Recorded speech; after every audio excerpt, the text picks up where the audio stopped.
hopefully tomorrow. But we're going to move on to the Steam Deck and its drift issues. So right away, as soon as people got their Steam Deck, there was people talking about having drift issues with the analog sticks. However, Valve has said that it's not a hardware issue; it was a software issue. It's a dead zone calibration issue, and they introduced a firmware patch to fix it. Yeah, and that's good news because I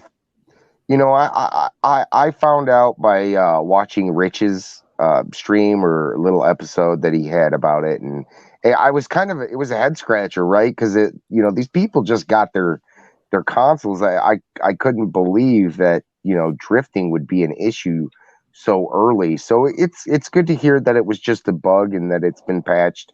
As I've said before, there's going to be a lot of hurdles for Valve to get these kinks worked out, but it's Valve, right? I mean, they got the money, they got the time. Eventually these things will be all squashed, and I think a lot of people who have these pre-ordered or who already have these and they're enjoying some content, I think give them some time, give them about a year, and I think within a year's time this thing's going to be running silky smooth with a lot of content on it, and for the price range, you just can't beat it. So it's good to hear that it was just a easy fix.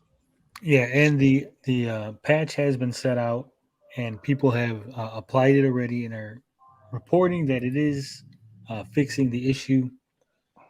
Though they're saying that the fine inputs are now less possible. So, oh well. I mean, that's just like, when you get early adopters into any of these things, I mean, you're going to have problems at the beginning until they get it fixed out. So, right. And it sounds like I said, it sounds like something that, there could be a revision to it down the road. So, these are hurdles for a company that's, this is their first venture into it. So you got to expect these things. Nothing's perfect. The Switch is not perfect by any means. Joy-Cons have their issues. Everything has its issues. PlayStation 5s aren't perfect. Xboxes aren't perfect. So, as long as it's not too bad. Nothing's perfect except for the Amico. That is perfect. Do any of you gentlemen have a Steam Deck on pre-order? I do not. I want to get one, but probably later. I have one on pre-order, but I'm not sure if I'm going to keep it. With the new PC that came in, I don't think I need a Steam Deck anymore. Yeah, you definitely don't need a Steam Deck. Now was that for, you got the base model, right, Tony? Was that 400 like you had to pay that, or is that just they take a small deposit out until it ships, or how did that work with Valve? If I remember correctly, I put a small deposit. It wasn't the whole 300 or whatever. Oh, okay. But yeah, so I'm thinking I'm going to cancel my Steam Deck. I don't really game on the go. I'm not going to be taking this to work. I don't live in the greatest of neighborhood where I could just, sit in the park with a Steam Deck and not expect to get robbed. Yeah, this Steam Deck thing always, like, I would just play it in my bed. Like, that's really what I wanted to do with it. But at the same time, it's like, I don't know. It just kind of seems like, who is this really for? Yeah, like, I never really understood. Like, yeah. I mean, because I know. Oh, yeah. There are going to be a lot of people who do that. I don't really take my Switch on the go. I've since I've had. Same. I mean, most of my handhelds I've never really taken on the go. I just don't ever really want to like take it out or lose a game, drop it. Exactly. So I usually play my handhelds at home, which I think there's a lot of people who do the same thing. It seems like a lot to it always seemed like a lot. Like, this is something that's like extravagant, and to be like on the go with something like this, and it's bulky. It's pretty big. But I mean, I guess there's people who are going to do both. That really never would stop me from buying this. I just think this is just something that's not for me. Like Tony said, I have a computer that can probably play, games all the way up till, maybe 2018, 2019, maybe some current stuff on lower settings, because my PC is aging. But at this point, yeah, someone like Tony doesn't need to, especially if he just got a new desktop. I don't think it's really, necessary to have something like this. And they're If you also want to have that saying cutting edge tech, then it's worth it. they're also saying that this is that I know Gabe Newell, he's going around saying, "Oh, we're going to make this like the iPhone. It's probably going to come out like every year. There's going to be an update." And it's like, Oh gosh. it is the same thing you guys did with the Steam machine. And it's like, you know what I mean? Like, so I'm always skeptical of when Valve comes out and pushes like hardware, because it just kind of doesn't go anywhere. Like, look at what happened with their controller, and obviously like I said, the Steam machine. And I know, like, I have like friends who are like, he's like big on the Switch, but he's like, "Oh man, this is gonna be a game changer," and I'm like, "Come on, dude, this is just." You know what I mean? Here's the thing. If they do small revisions to it and they do along the lines of Nintendo, they'll be okay. But like you said, if they go the route they've gone in the past, this could be it for them. I mean, if they mishandle this, nobody will probably, because this is $400 territory, right? That's for the base model. This gets up to what, like $700, $800? Yeah. Right.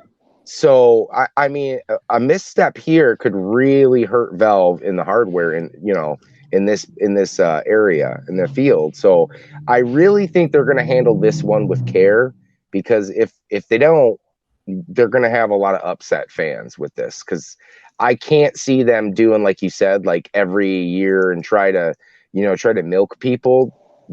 They've already made missteps in the past, so this is not where they want to, make another misstep.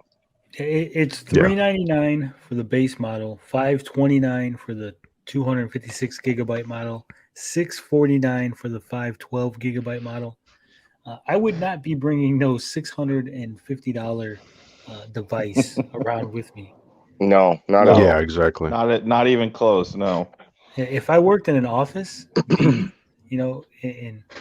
but even then, because unless I'm driving back and forth, if I was commuting on a subway or a bus or something, I'm not taking this out and playing with it in the middle of a fucking subway. And what I don't understand is, like, no. at that high price point, why not just get like a PC?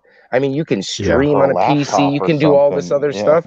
And that's the thing, though, because they're saying that this is not just for, like, this is for people who already have a PC, right? Because it's like, hey, here's all your Steam library and you can play it on the go, right? That's kind of the pitch that they were selling it. And to me, it's like, I don't think that there's a large enough, like, that's super niche. You know what I mean? Like, I don't think there's a lot of PC gamers like that. And here's the problem, though. I mean, like, those people have their rigs, and those are the type you're talking to the master race. I mean, these are guys that like to play their games at, ultra settings, and I just don't see that. Like, I understand you want to try to sell that, but those are the guys you're going after. And at the end of the day, having that library, I understand that, having those, hundreds and thousands of games at your fingertips on the go, that's nice and everything, but are they willing to take that, that hit? And the screen is not the best of screens, and you're going to have to sacrifice something. And at that price, I mean, that could be, well, it's like what, half of what one of their graphics card costs. So at the highest price point, they're paying quite a bit for their parts if you have that top tier PC built. But I don't see it. I think this is really intended for people to have an alternative to the Switch.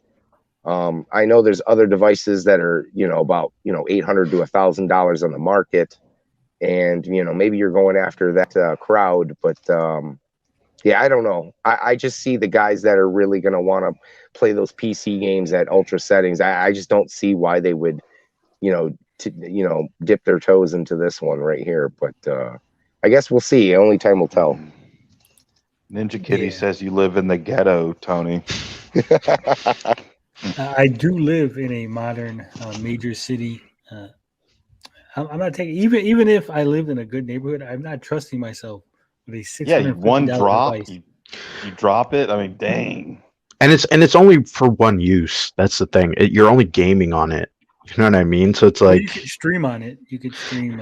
yeah, but it's not like I'm out here and I could edit on Photoshop and I could put up all these different things. Yeah, you could probably put Windows on it, but it's like, why would you? You know what I mean? Yeah. Like that's not something everybody's gonna do. It's gonna be like something that like a couple people mess around with and put Linux and Windows on it. But it's like that's not the purpose of it. You know what I mean? So Now, to me, is anybody else like the design of this thing? The analog sticks to me look too big. Maybe that's It just does look because big. maybe that's just because I've been playing the Switch a lot, and those are a little bit lower profile. They feel more like an actual, or at least they look. Obviously, I haven't played it, so I don't know what they feel like, but they look like more like a kind of like an Xbox 360 analog. But it looks too big for that. There's just something about the Steam that just looks a bit bulky to me. Cumbersome, I guess. it looks huge. It looks huge. Like I don't know if it would. Of course. I mean, like holding it, I don't know how it's gonna. Like, I feel like I could get a cramp. Like, I hate holding the Switch for a long time. So, and that's like super light, and I know it's not totally ergonomic like the Steam Deck, but I don't know. I'm just skeptical of Valve in general. When they put out something, it's like I have to see because it could be super successful or it could just be a massive flop. That's where they are at this point. And I think you hit the nail on the head right there. Is because I don't even play my Switch that often with the Joy-Cons connected in handheld mode. I usually separate them, and once you separate them, you get more of your hand wrapped around that controller, and it feels a little bit better. Because you don't get the best when your hands are on it. You don't get like the best button presses when it comes to like, at least for me, anyways, Right. on like shoulder buttons. Yeah. So when I you never take play those my off, Switch like that. yeah, I always have it like resting on my chest or my stomach, and then I'm playing it that way, kind of laying down. But yeah, I could see how your hands could definitely cramp after a good session of, especially playing something like what's the racing game that they got running on there?